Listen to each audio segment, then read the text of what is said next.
Welcome to Godless and Grounded. Let's start peeling back the layers of the so-called most peaceful religion and see how absurd some of its core ideas really are. First, the grand favorite, reincarnation. The idea that after death your consciousness or energy floats into another life form depending on your karma. It sounds poetic until you realize no one remembers any of their past lives, not one verifiable case, ever. If reincarnation were true, hospitals would have departments for past life memory recovery. We'd have psychologists diagnosing previous birth trauma. But all we have are children in random villages claiming they used to be kings or warriors. Stories that vanish under basic investigation. And here's the bigger issue. How does reincarnation even start? If everyone is reborn, where did the first being come from? If consciousness simply recycles, how do we account for the fact that the human population keeps increasing? Are new souls manufactured out of thin air? Buddhism dodges this question by calling existence beginningless. Convenient, but meaningless. That's not an explanation. That's a shrug dressed in philosophy. Then comes karma, the cosmic justice system that supposedly balances moral books across lifetimes. Did something bad happen to you? Must be because of what you did in a previous life. That's the Buddhist logic. But think about it. This belief turns every victim into a suspect of their own suffering. A child born with a disability? Bad karma. A family hit by poverty? They must be repaying a past debt. Instead of compassion, this mindset quietly breeds indifference. Because if everyone's pain is self-inflicted from past lives, why help them? They're just serving their karmic sentence, right? It's moral outsourcing at its finest, letting the universe do all the judging so humans don't have to feel guilty for ignoring suffering. Karma also assumes a cosmic accountant who tracks every thought and action. Yet, Buddhism denies the existence of a god. So, who's doing the bookkeeping? If the universe itself is keeping score, then the universe has consciousness, which ironically brings us back to the idea of a godlike entity they say doesn't exist. You can't have justice without a judge, or cause and consequence without a mechanism. Karma has neither. It's moral mysticism wrapped in spiritual poetry.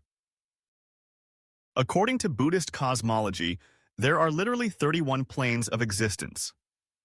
31. You might be reborn as a god, a ghost, a human, an animal, or a hell being, depending on your karma.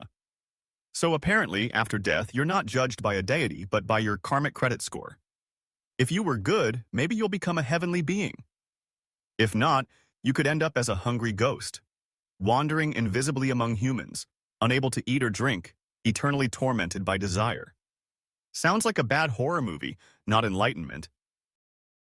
Even Buddhist monks themselves don't agree on how literal these realms are. Some say they're metaphorical states of mind, others insist they're real locations in the cosmos. If it's metaphorical, fine. It's poetic psychology. But if it's literal, then we're talking about invisible universes full of burning sinners and floating ghosts, which sounds suspiciously like every other religion Buddhism claims to transcend. The hungry ghosts part is particularly absurd. There are even Buddhist festivals where people leave food offerings to feed these invisible entities. You can't see them, can't prove they're there, but the food gets eaten, by rats, obviously, and everyone believes the ghosts were satisfied. It's religion's favorite trick. When evidence fails, faith fills the gap. Now let's talk about nirvana, the ultimate goal, the supposed escape from the cycle of birth and death. It's described as the extinguishing of desire, attachment, and suffering. But here's the irony. Who is escaping? Buddhism also teaches anatta, or no self. That means there's no permanent soul, no you. If there's no self, then who reincarnates? Who accumulates karma? Who attains nirvana? It's like saying, there is no runner but running continues. This contradiction sits right at the core of Buddhist doctrine. You can't simultaneously believe in rebirth and in no permanent self. If nothing does, then rebirth is impossible. It's like believing in a marathon with no runners but trophies waiting at the end. Some Buddhist philosophers tried to patch this hole by saying, Karma travels like a candle flame lighting another candle. It's not the same flame, but not entirely different either. Sounds clever, until you realize it doesn't solve anything. Because not entirely different is just a vague way of saying, we don't know. The analogy breaks down the moment you ask what carries moral responsibility between lives. If you don't exist, why should your karma matter? Who's getting punished or rewarded? Let's move to the belief that desire is the root of all suffering. Sure, greed and obsession cause misery, but so does hunger, illness, and social injustice, things that have nothing to do with personal desire. If a child starves, it's not because they desired too much food, it's because the system failed them. By framing all suffering as self-inflicted through craving, Buddhism places the burden entirely on the individual and ignores external causes. This belief conveniently benefits rulers and elites throughout history who promoted Buddhism precisely because it made people passive, obedient, and accepting of their fate. You're suffering? Don't blame the king or the system. Just meditate harder. That's not liberation, it's pacification. Now let's talk about the Buddha's miraculous birth and life. He was said to be born from his mother's side without causing pain. The moment he was born, he took 7 steps, lotus flowers bloomed beneath his feet, and he declared, "I am the chief of the world." That's straight out of a mythological playbook. No historian on earth believes it literally happened. Yet millions of Buddhists accept it as fact, while laughing at virgin births in Christianity, as if their version is any less absurd. And the miracles don't stop there.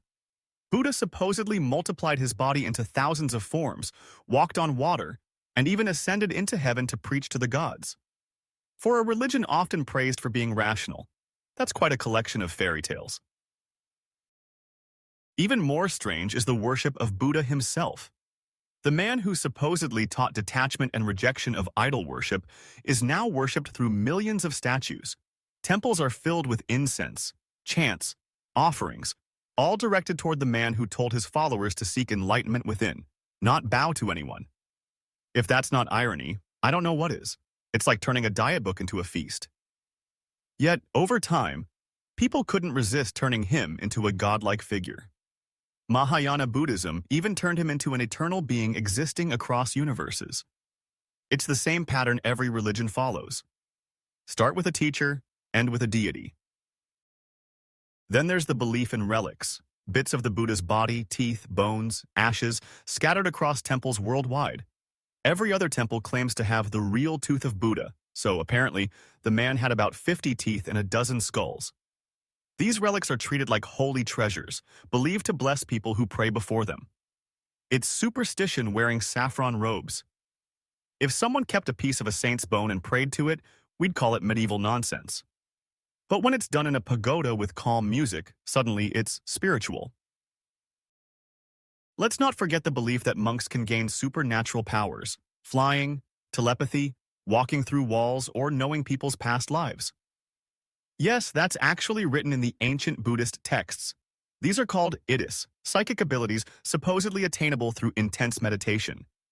But despite centuries of monasteries and millions of monks, not one verified case has ever been documented. Just endless claims, zero evidence.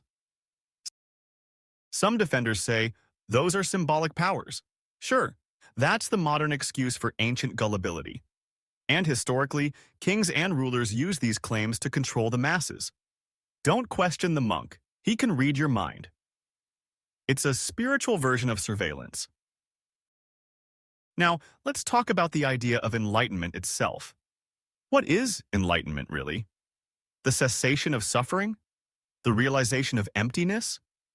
These sound profound until you realize they're just vague states of consciousness that anyone can claim to have reached. Ask 10 Buddhist monks to describe enlightenment, and you'll get 10 different definitions. If something can't be defined or even described consistently, it becomes just another mystical carrot hanging in front of human curiosity. You can chase it your whole life, meditate in caves for decades, and still never know if you've actually attained it. That's not a path to truth. Buddhism also preaches detachment from worldly emotions, love, grief, anger, ambition. all seen as sources of suffering. But without emotion, what makes us human? If you remove attachment, you remove empathy. The same detachment that ends suffering also ends connection. It's like curing pain by removing nerves. You may stop hurting, but you stop feeling altogether. Life's meaning comes from caring deeply, not from withdrawing into emotional neutrality. A world without attachment is a world without humanity. And let's not forget how Buddhism conveniently adapted itself to fit every culture, from Japan to Tibet to Thailand. Every version rewrote the story to suit local beliefs. Tibetan Buddhism added gods and demons. Japanese Zen stripped away gods entirely. Chinese Buddhism merged with ancestor worship.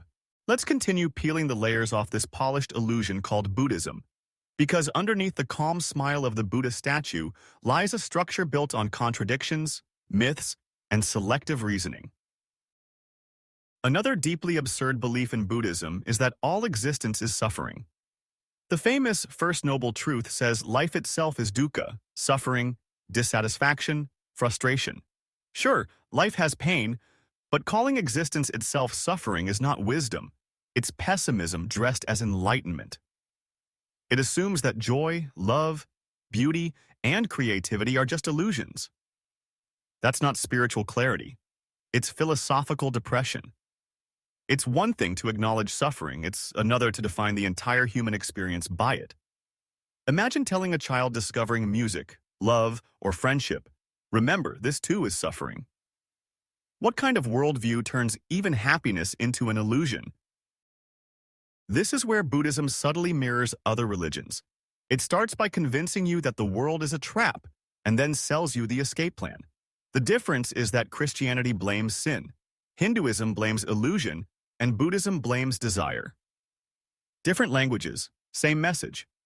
The world is broken, and you need our path to fix it. Now, let's explore something few people talk about, the myth of Buddhist peace. Buddhism is often marketed as the religion of nonviolence, compassion, and tolerance. But history tells a different story. In Sri Lanka, Buddhist monks supported civil war, justifying violence as protection of the true faith. In Myanmar, Buddhist monks have led campaigns against the Rohingya Muslims, spreading hate speeches and even blessing soldiers. In Japan, during World War II, Zen Buddhist monks backed the imperial army, preaching that killing the enemy could be an act of enlightenment if done without attachment. That's not peace. That's moral relativism disguised as meditation. If your philosophy can justify war with a few mental gymnastics, maybe it's not as peaceful as advertised. Let's go deeper into one of Buddhism's strangest teachings, the endless cycles of rebirth until enlightenment. According to Buddhist cosmology, beings have been dying and being reborn for infinite lifetimes, trapped in this loop called samsara. That means you've already lived countless lives before this one. Maybe as an insect, maybe as a bird, maybe as a god. But here's the thing. If the cycle is infinite and enlightenment is possible, why hasn't everyone already achieved it at some point in eternity? Infinity means every possible outcome must have already happened, yet somehow, every soul just keeps spinning in circles. It's like an eternal school where no one ever graduates. That's not deep. It's absurd. Buddhism also teaches that the universe itself goes through cycles of creation and destruction, repeating endlessly, with Buddhas appearing in each era. That means there were countless Buddhas before Gautama and countless will come after. So what's the point of his enlightenment if the cycle keeps resetting? It's like finishing a video game only to find out the system reboots and you lose all progress. An infinite loop without ultimate resolution isn't spiritual truth. It's philosophical fatigue. Then comes the idea of merit transfer. You can apparently gain spiritual points through good deeds, and even transfer that merit to others, living or dead. So people donate to temples, sponsor monks, or release captive birds thinking they're boosting their karmic bank account. The irony? Most of those birds are trapped and sold again the next day, so the same creatures keep getting recycled for profit. That's not compassion. That's a karmic business model. Religion finds a way to monetize even good intentions. And monks, who are supposed to live detached from materialism, often benefit most from it. They receive offerings, gifts, and funding, all while preaching renunciation. Buddhism may preach against greed, but its temples are among the richest institutions in Asia. There are golden Buddhas worth millions, silk-robed statues, marble pagodas, and diamond-encrusted relics. If enlightenment means letting go of material attachment, why does it require so much gold to worship it? Then there's the absurd gender doctrine hidden behind the calm chants. In early Buddhist scriptures, women were seen as spiritually inferior. It was believed a woman had to be reborn as a man to achieve enlightenment. Even today, in some traditions, female monks are still second-class citizens. Some monasteries won't even allow full ordination for women. So much for equality and compassion. You can meditate all you want, but if your enlightenment depends on your gender, that's not wisdom, that's patriarchy in robes. Let's not forget the superstitious rituals that have become part of popular Buddhism. People pray to statues for wealth, luck, and love, exactly the kind of ritualism Buddha himself condemned. In Thailand, there are amulets of Buddha sold like lottery charms. In Myanmar, fortune tellers mix astrology with Buddhism. In Tibet, rituals include spinning prayer wheels and hanging flags to send mantras into the air. You can chant to a flag, spin a wheel, and recite a mantra, but none of that has ever changed the laws of physics or improved the human condition in measurable ways. It's the same pattern found in every religion. Symbols replace sense, and tradition replaces thought. And perhaps one of the strangest and most ignored absurdities is the deification of suffering itself. Buddhism romanticizes suffering as a teacher, a purifier, a path to wisdom. But suffering doesn't always enlighten. It often just breaks people. Pain doesn't automatically make someone wise. It can just make them traumatized. The idea that every hardship carries a hidden lesson is comforting, but it's not reality. Sometimes bad things happen for no reason at all. And that's okay. Accepting randomness is far more liberating than inventing cosmic purpose behind every tragedy. Now, if you look closely, Buddhism's appeal in the modern world is mostly psychological, not spiritual. It offers mindfulness, detachment, and emotional regulation, tools that can genuinely help people manage stress. But that doesn't make its metaphysical claims true. Mindfulness works because it trains your brain, not because it aligns you with karmic law. Breathing exercises don't need invisible realms or reincarnation to be effective. Science can explain their benefits through neurology and psychology. Buddhism just wrapped those simple insights in religious language centuries before we had the vocabulary to describe them scientifically. That's the clever part. Buddhism borrowed basic human observations, added mysticism, and sold it as revelation. Desire causes pain? True sometimes. Meditation brings calm? Also true. But these are not divine truths. They're just human discoveries dressed as cosmic law. Now, imagine if we stripped Buddhism of its unverifiable claims. No karma, no rebirth, no ghosts, no nirvana. What remains? A philosophy of mindfulness, compassion, and awareness. Beautiful ideas, but hardly unique. You'd find the same wisdom in Stoicism, in secular psychology, even in the writings of atheists. So why keep the baggage? Why hold on to myths when the practical parts stand perfectly fine on their own? Because humans crave stories more than facts. We love the idea of invisible justice, cosmic order, moral accounting, and second chances beyond death. It's comforting to think the universe notices our actions, that we'll be rewarded or punished even if no one else sees. Buddhism, like every other religion, plays to that emotional need. It offers a sophisticated illusion of control in a chaotic world. And that's what makes its absurdities so powerful. They're wrapped in silence, calmness, and golden statues. So they look harmless, even wise. But at their core, they still ask you to believe in things that defy logic, evidence, and reason. Invisible realms, karmic records, endless lifetimes, supernatural births, psychic monks, divine relics, all of it belongs in mythology, not philosophy. And here's the biggest irony. Buddhism tells you not to cling to anything, yet it demands you cling to its doctrines. It teaches detachment from illusions while selling you new ones. It preaches liberation from belief while asking for your belief in liberation. It's a philosophical Ouroboros, a snake eating its own tail, endlessly circling itself in the name of enlightenment. The truth is simple. Peace and wisdom don't come from worshipping myths or repeating mantras. They come from understanding reality as it is, not as a story we were told. You don't need past lives to be moral or karma to be kind. You don't need nirvana to end suffering. You just need awareness, empathy, and reason. And maybe that's the most freeing thought of all. The real enlightenment isn't sitting cross-legged under a tree. It's standing upright in truth, unafraid to say, I don't know, instead of pretending to know. Because when you let go of comforting illusions, even the golden ones, what's left is reality. And that's enough.